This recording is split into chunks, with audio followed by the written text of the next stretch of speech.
Hare Krishna. Can I start, Prabhu? Yes, Prabhu. Okay.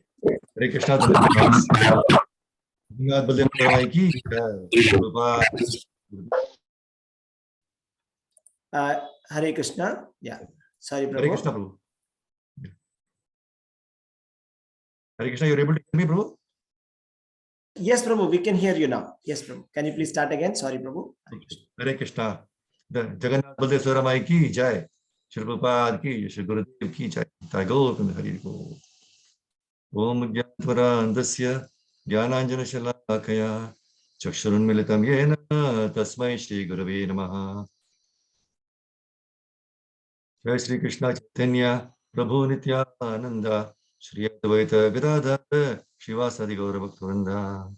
Hare Krishna, Krishna Krishna, Hare Hare, Hare Rama, Rama Rama, Hare Hare. Hare Krishna, Prabhu is Matajis. Welcome all of you and thank you very much for joining. And we'll be discussing from Bhagavad Gita first chapter, the two verses, 37 and 38. Yadyapyetena pashyanti lobopahata chetasah kulakshaya kritam dosham mitradrohe patakam katam nageyam asmabhihi papat asman nivartitum kulakshaya kritam dosham prapashyadbhir janardana. Translation: O Janardana, although these men, their hearts overtaken by greed, see no fault in killing one's family or quarreling with friends, why should we, who can see the crime in destroying family, engage in these acts of sin? Hare Krishna. Prabhupada ki jai.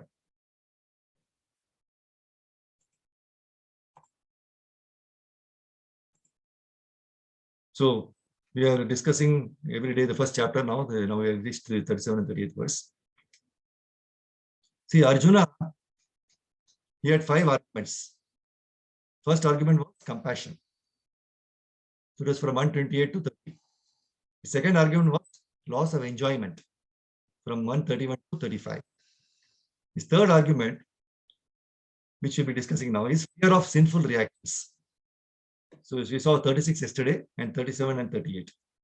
And the fourth argument is destruction of family traditions, which will be in 37 to 43.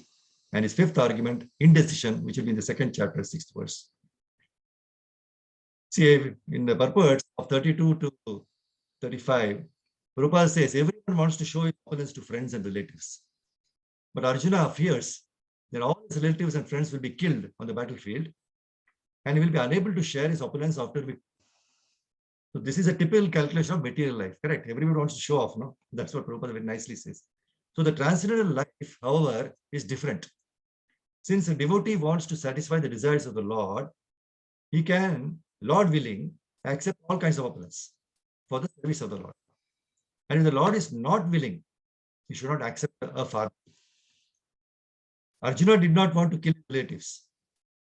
And if there were any need to kill them, he desired that Krishna kill them personally. At this point, Arjuna did not know that Krishna had already killed them before they are coming out to the battlefield, and that it was only to become an instrument for Krishna. So as a natural devotee of the Lord, Arjuna did not like to retaliate against his miscreant cousins and brothers. But it was the Lord's plan that they should all be killed. So the devotee of the Lord does not retaliate against the wrongdoer, but the Lord does not tolerate any mischief done to the devotee by the miscreants. So the Lord can excuse a person on his own account, but he excuses no one who has done harm to his devotees. Therefore, the Lord was determined to kill the miscreants, although Arjuna wanted to excuse them. And yesterday we saw, Prabhuji had discussed that according to Vedic injunctions, there are 6 kinds of aggressors. So such aggressors are at once to be killed, and no sin is incurred by killing such aggressors. So now Arjuna argues that fighting will incur sinful reactions because of the unique position of the aggressors as seniors and relatives like Dronacharya, Bhishma, and also the Kurus. They are all relatives, right? Cousins. See, Arjuna's thorough consideration of evil consequences reveals his saintliness. First one is obligation. See, in the purport also, Prabhu says, to not refuse when challenged to battle or gamble is binding when the effect is good, not otherwise. So therefore, Arjuna considered that he is not obliged to fight. This is what, okay, Arjuna is giving a lot of logical arguments, right? It was very perfect. So in this verse, which we are discussing today, so we can see the Kauravas, Duryodhana's party, they were not considering all these pious or impious, sinful or vicious activities. No. Why? Because Lobha Upahata Chetasaha. They have lost their sense on account of greediness for acquiring the empire. When one becomes lusty or overpowered by greediness, then he loses all intelligence. All living entities are by constitution eternal servant. And that is their healthy position. So long they remain servant of the Supreme, that is healthy. See, part and parcel of the body, this finger, no, it's a part and parcel of the body. So it is fit to give service to the body. If it is fit to give service to the body, it is healthy. But if the finger, it cannot give service, then it is diseased. So similarly, all living entities who are not rendering any service to the Lord, they are simply working for sense gratification. And that is diseased condition. And in the diseased condition, nobody can be happy. That is not possible. If you have got some disease, you cannot be happy, correct? So the other party, that is Duryodhana's party, they have become blind. Why? Because Lovo Upahata Chetasaha. They have lost their sense. Kulakshaya Kritam Dosham. There is a great fault by destroying the dynasty. See, nowadays, people are destroying from the womb. Abortion, contraception, destroying. They do not know Kulakshaya. See, in Bhagavad 11.5.41, he speaks about the indebtedness, no? Devarshi, Bhuta, Nam, Pitranam and all. See, from my grandfather, my father got this body. From my father, I have got this body. So I am also indebted. Because this body, this human body is a chance for understanding my position. I can get out of the clutches of this Maya of transmigrating from one body to another. So this opportunity I have got by the grace of my forefathers. So these are all feelings of obligation, correct? And there is duty. Therefore, Arjuna is considering so many things because he is a devotee. Kulakshaya kritam dosham mitra drohecha patakam. In the 37th verse he says. So he says, the other party, they have become lost of their intelligence on account of greediness for acquiring the empire. So Arjuna is telling in the 30th verse, Khatam na geyam asmabihi. See, he's not saying I or by me. He's including Krishna. We, he's telling we. You are in this side. So because you are on my side, he's telling to Krishna, you are my charioteer. And if I do not consider all these things, what will the people say? So they will say that Arjuna is such a great devotee of Krishna. Krishna is also there. And he is committing such sinful activities. Right? Therefore, he says, Katam na geyam asmabihi. So he is dragging Krishna also. A saintly person, a devotee, should consider all these things before acting. Whether I am doing it properly or improperly. This is what Arjuna is doing here. So whereas the other party is Lobo Upahata Chetasaya. Upahata Chetasaya means they have lost their sense. Okay, Arjuna says we cannot. A devotee must be very responsible. He must act in such a way that nobody can blame him. Otherwise, everyone say, what kind of devotee he is? So this is the duty. They should be very cautious. See, a sannyasi, they should be very, very cautious. Chaitanya Mahaprabhu says, no, an ordinary grahastha, if he talks with a woman, nobody will blame. Because he's a grahastha. But if a sannyasi talks with a woman very intimately, immediately people will take note of it. So he should be very cautious. So a devotee, a sannyasi, They've got very, very great responsibility. People will very easily criticize them. So Arjuna is considering all these points. Katam nageyam asmabhi papadasmat nivartitum. See, they may indulge in these sinful activities. Arjuna is telling, they will indulge, but how can we indulge? What people will say? Kulakshay kritam dosham prapasyadbihir. Janardana, hey Janardana, you are maintainer of the people. So if the people become sinful, so it is very difficult to maintain them. So these things are considered kulakshaya. So we cannot destroy the family. But on one condition, we can become free from all this obligation. What is that? One who has dedicated his life simply to serve Krishna, Mukunda. So if one has taken, fully surrendered unto the lotus feet of the Lord, then he has no more obligation. Like Pitra, Devarshi, Deva, Devata, Rishi. So he is immune because he is transcendental. But so long as one is not a devotee, one who is not fully surrendered to the lotus feet of the Lord, he must follow all these regulatory principles and duties. He cannot be released. Everything account is kept. Everything is noted down. According to his karma, he is going to get another body. So these are all subtle laws. Therefore, kulakshaya dosham, you cannot destroy your family. Materially, you cannot destroy your family. So Arjuna is speaking. So he's saying, they have lost their intelligence. But when we see, how can we destroy the family? So at the present moment, no, there is no such family life. No consideration of religion, no consideration of irreligious life. Everything is like animals. If not animals, all are Shudras. Nobody is a Brahmana, nobody is a Kshatriya, nobody is Vaishya. So a very chaotic condition, no, of the human society. Therefore, it cannot be revived to the original position of systematic position. It is not possible. Everything is lost. Therefore, Chaitanya Mahaprabhu, by his grace, one thing he told, Hare Rama, Hare Rama, Hare Rama eva kevalam, kalau nasti eva gatir anyatha. Everything is lost.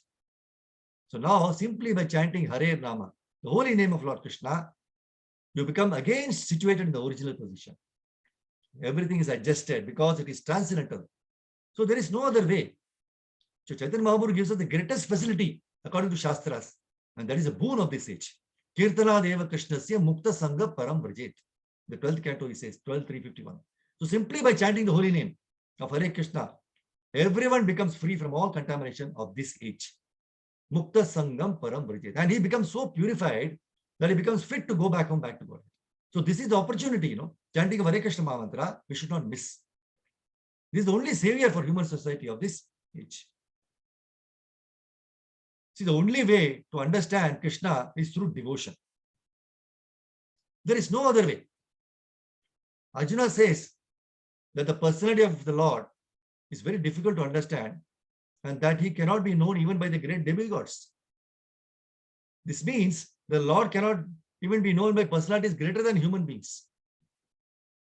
That's why in Bhagavatam 2.635, Lord Brahma very humbly says that although he has done so much austerities and perfect in Vedic wisdom and an expert in mystic powers and self-realization, still he cannot understand the Lord, the very source of his birth. If Krishna cannot be understood without devotion, how can Bhagavad Gita be understood without being a devotee of Krishna? That's why in Bhagavad Gita, verse 10.14, Krishna says to Arjuna, Sarvam etadritam manye yanmam vadasi keshava nahi te bhagavan vyaktim vidur deva na deva dhanavaha. Oh Krishna, I totally accept as truth. See, Arjuna is telling to Krishna, I totally accept as truth all that you have told me. Neither the demigods nor the demons, oh Lord, can understand your personality. So Arjuna says in Bhagavad Gita, Sarvam etadritam manye, which means I accept everything that you say as truth. So this is the mood of surrender we need to have before approaching Bhagavad Gita. So the Lord, he reveals the most confidential knowledge of Gita to such a submissive soul. See, otherwise, Bhagavad Gita remains a mystical book, right? Which can be read by greatest of the scholars. And still the right meaning and conclusion cannot be derived. So we are all so lucky to have come across Srila Prabhupada who not only compiled this Bhagavad Gita as it is, but also gave us the key to understand this Bhagavad Gita. The wonderful purport of the first verse of Bhagavad Gita, verse 1.1, Prabhupada says, one should read Bhagavad Gita very scrutinizingly with the help of a person who is a devotee of Shri Krishna and try to understand it without personally motivated interpretations. So he's giving the clue, the secret how to read Bhagavad Gita. And finally, the practical lessons we should take from Bhagavad Gita is, if we take one verse for a day to recite and memorize, then the whole day is spent in Krishna consciousness, effortlessly. When we make it a daily practice to meditate at least on one verse every day, we become naturally engaged in Krishna service all the time. So the only thing required for all of us is to have a desire to learn, to memorize, to hear, to contemplate, and genuinely attempt to put the instructions into practice. See, the desire to change needs to be more than a desire to stay the same. We should, after reading and understanding, our behavior should not be the same as before. It should change for the better. And it's always said we should give this to our younger generation, right? Bhagavad Gita. So in the process of teaching these verses to the children, we should also learn it. We should not tell them, you memorize, you learn, you do, you practice. Unless we practice, it will not go to them also, right? So it is very, very important. So this Bhagavad Gita is very, very important for us to understand. For each verse gives a lesson for us. So today's lesson also, Arjuna, as a great devotee of the Lord, is telling that we should, because the other people are sinless, they are aggressive, they want to kill and everything, we should also not do the same thing. We should understand the pros and cons and then go ahead with it. So it's very nicely is giving us all these arguments. So these are the points which we should take and put it into practice. Unless we put it into practice with the Bhagavad Gita, what we learn is of no use. So stop here. Thank you very much, Mataji. Vancha kalpatarubhisha kripa sandubhayo patidanam pavanebhyo vaishnavyo. Hare Krishna. Hare Krishna, Prabhuji. Hare Krishna, Prabhuji. Hare Krishna. Hare Krishna. Prabhuji. Hare Krishna. Hare Krishna, Prabhuji. Hare Krishna. Prabhu. Hare Krishna. Prabhu. Thank you very much. Hare Krishna Prabhuji. Hare Krishna. Thank you. Hare Krishna, Prabhuji. Thank you. Hare Krishna. Thank you very much. How are you, Raja Prabhu? Yeah, Krishna's birthday time. Yesterday I saw the temple function and all. You were online. Okay. Very nice. Wonderful. Hare Krishna. Hare Krishna. Prabhu. Hare Krishna. Hare Krishna. Hare Krishna, Prabhuji. Hare Krishna. Thank you very much. Thank you, Deepa. Thank you very much, Prabhu. Thank you, Siddharth, for giving this opportunity to glorify the Lord. Very nice. Hare Krishna. Thank you, Prabhu. With the permission, I close. Please, Prabhu. Thank you. Hare Krishna. Thank you. Hare Krishna.